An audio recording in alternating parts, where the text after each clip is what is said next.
या बसा. नाही झालं समाधान तुमचं? मी सांगितलं होतं त्या मुलीच्या मागे लागू नको. ऐकलं का माझं? कसं ऐकणार? तुमच्यावर भूत होतं ना प्रेमाचं. अरे प्रेम बिम काही नसतं. अरे आपल्या खानदानाची काही इज्जत वगैरे आहे की नाही? हे बघ, मी तुला शेवटचं सांगतोय, मी सांगीन त्याच मुलीशी लग्न होणार तुझं. बस. ते प्रेम भीम मला सांगू नकोस.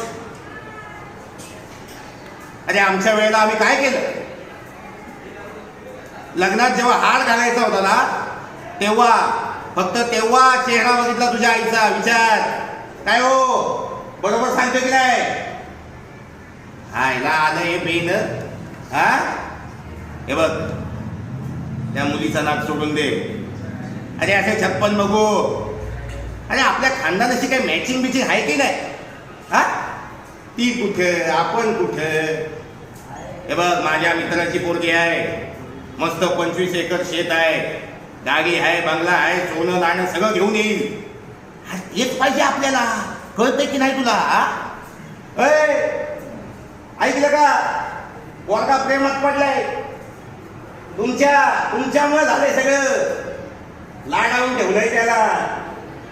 आईला सांगत होतो, पण बरं झालं पोरग झालं. पोरगी झाली असती आणि असं तिने केलं असतं तर लोकांनी शेण घातलं असतं की तोंडात. हा मायला.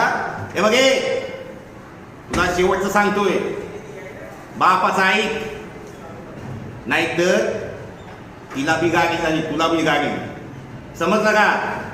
चला निघा. आता काय? हा जावा, पैसे पाहिजे म्हणजे. ओ जेवायला वाढा, भुका लागल्या. बस.